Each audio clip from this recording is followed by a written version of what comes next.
Hello everyone, welcome my channel. We now I will teach about tense. Okay, तो अब यहाँ पर ये देखना है कि अभी अभी अभी हम लोग जो है आप लोगों को टेंस के बारे में कुछ पढ़ाऊंगा। ठीक है, तो टेंस के बारे में, टेंस में आप समझते हो कि टेंस में क्या होता है, समय होता है, या हम हिंदी में क्या बोलते हैं, टेंस को काल बोलते हैं। ठीक है, जैसे आप लोग सुने होंगे कि पढ़े भी होंगे कि जैसे वर्तमान काल, भूतकाल और भविष्यकाल आप पढ़े भी होंगे। उसी प्रकार से टेंस में जो है एक प्रेजेंट टेंस होता है, दूसरा पास्ट टेंस होता है और तीसरा फ्यूचर टेंस होता है। आखिर ये होता क्यों है? क्योंकि हम कोई भी चीज़ या कोई भी वाक्य को बोलते हैं या बातचीत करते हैं तो समय के अनुसार हम बात करते हैं।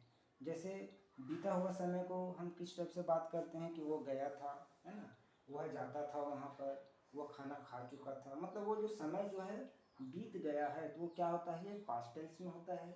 और अभी आप लोगों को मैं पढ़ा रहा हूँ यहाँ ठीक है, तो वो कौन सा टाइम होगा, ये प्रेजेंट टेंस होगा। और जैसे कि आने वाला जो समय है, जो भविष्य में जो आने वाला जो समय, फ्यूचर में जो आने वाला समय है, उसको हम भविष्यकाल के रूप में पढ़ते हैं। ठीक है, तो इस प्रकार से जो है आपका हम बातचीत भी करते हैं, समय के अनुसार करते हैं। तो अभी हम जो है प्रेजेंट इंडेफिनिट टेंस, मतलब ये प्रेजेंट टेंस का ये पहला रूप है या पहला प्रकार है। फर्स्ट टाइप जो है प्रेजेंट इंडेफिनिट टेंस, इसको क्या बोलते हैं हिंदी में, सामान्य वर्तमान काल बोलते हैं। सामान्य वर्तमान काल, सामान्य वर्तमान काल बोलते हैं। लेकिन जैसे कि हम हिंदी में कई प्रकार के वाक्य बोलते हैं, लेकिन उसको हिंदी में या इंग्लिश में उसको हम कैसे ट्रांसलेट करेंगे, तो सबसे पहले अपने को क्या करना पड़ेगा, उस वाक्य को क्या है समझना पड़ेगा कि ये किस प्रकार का टेंस है। तो उसके लिए पहला नियम, पहचानोगे कैसे, ये देखेंगे प्रेजेंट टेंस को हम पहचानेंगे या प्रेजेंट इंडेफिनिट टेंस को कैसे पहचानेंगे। तो इसका पहचान ये होता है कि हिंदी वाक्य के अंत में जो है ता है, ती है, ते है, रहता है। ठीक है, और नियम, यदि यह इस अगर वाक्य में जो है ये आखिरी में ये वाला शब्द आ गया तो ये समझ जाना कि ये जो है प्रेजेंट इंडेफिनिट टेंस का वाक्य है। नियम है, यदि कर्ता एक वचन, कर्ता समझते हो सब्जेक्ट जो होता है ना, कोई जैसे सब्जेक्ट एक वचन हो, तो सब्जेक्ट एक वचन रहता है तो यहाँ पर ये देखते हैं कि सबसे पहले सब्जेक्ट रखते हैं, वर्ब, वर्ब के साथ एस या एस लगता है, और उस प्लस क्या होता है, ऑब्जेक्ट लगता है। उसके बाद जो प्लस जो है अदर वर्ड्स जो भी वाक्य को अपने को जोड़ना पड़ता है। ठीक है, तो सब्जेक्ट एक वचन है, बहुवचन के बारे में आप समझते हो, जैसे ही वह पढ़ता है, वह क्या है एक वचन, एक व्यक्ति को बोध कराता है। नियम दूसरा है, यदि कर्ता बहुवचन हो, बहुवचन मतलब सब्जेक्ट बहुत सारे व्यक्ति हो। ठीक है, जैसे सब्जेक्ट प्लस वर्ब, इसमें वर्ब का फर्स्ट फॉर्म लगेगा, इसमें एस या एस नहीं लगेगा, plus object plus other words लगता है। तो इस प्रकार से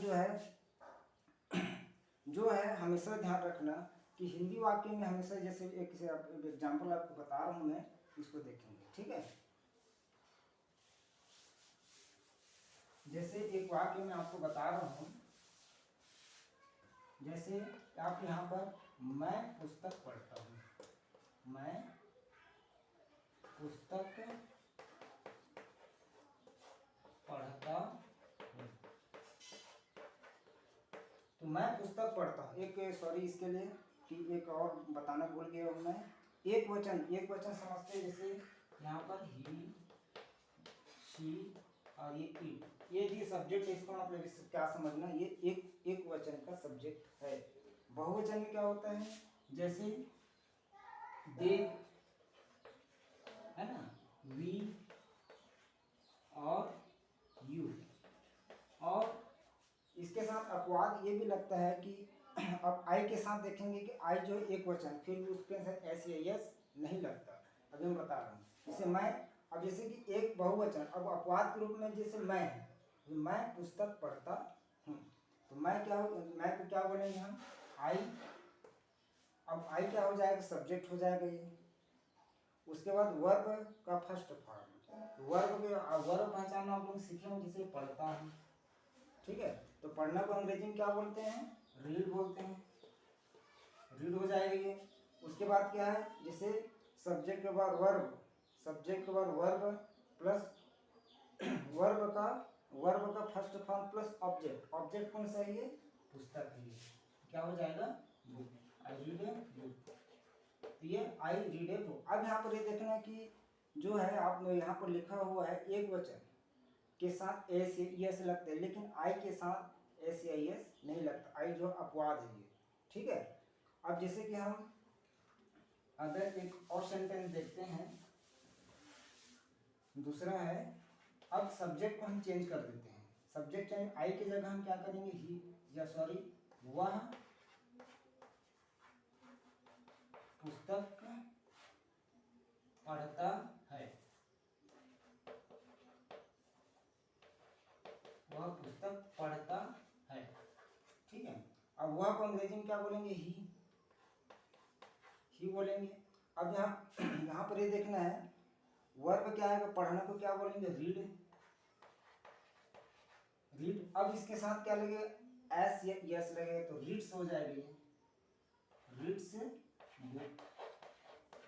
तो इस प्रकार से जो है, अब दोनों वाक्य में ये देखना है कि आई के साथ एस या यस नहीं लगे, क्योंकि आई जो है अपवाद के रूप में है ये। अब वह मतलब एक वचन आ गया, तो इसमें जो है एस लगा हुआ है, ठीक है। उसके बाद जो है आपका एक सेंटेंस और ले लेते हैं, एक सेंटेंस और ले लेंगे तो यहाँ पर क्या हो जाएगा, जैसे हम वह हो गया, अब इस सब्जेक्ट को हम क्या कर देते हैं, वी या हम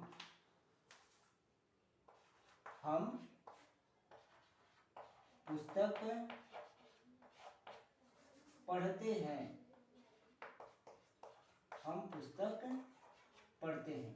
तो हम को अंग्रेजी में क्या बोलेंगे, वी। अब क्या हो जाएगा, सब्जेक्ट के बाद क्या होता है, वर्ब आता है, पढ़ना को रीड बोलेंगे, अब ये बुक हो जाएगा, वी रीड बुक। तो अब यहाँ पर हमेशा ध्यान रखना, सिर्फ एक वचन के साथ जो है वर्ब में एस या एस लगता है, और बहुवचन के साथ एस या एस नहीं लगता। अब यहाँ पर ये देखते हैं कि हिंदी और इंग्लिश वाक्य में अंतर क्या होता है। जैसे कि अब यहाँ पर हिंदी वाक्य में क्या होता है, जैसे मैं पुस्तक पढ़ता हूँ, तो हिंदी वाक्य में क्या होगा, जैसे सबसे पहले सब्जेक्ट तो रहेगा, हिंदी हो या इंग्लिश हो, तो ये सब्जेक्ट हो गया, ये ऑब्जेक्ट हो गया, ये वर्ब हो जाता है। लेकिन इंग्लिश में क्या होता है कि ये सब्जेक्ट तो रहेगा ही, जो वर्ब जो है सेकंड नंबर पर आता है, और ऑब्जेक्ट जो है लास्ट में आता है। तो इस प्रकार से हिंदी और इंग्लिश में जो है ऑब्जेक्ट और वर्ब का ही मतलब उसमें जो है स्थान जो है चेंज हो जाता है। इस चीज़ को ध्यान रखना। तब तक के लिए नमस्कार, गुड बाय, जय हिंद, जय छत्तीसगढ़।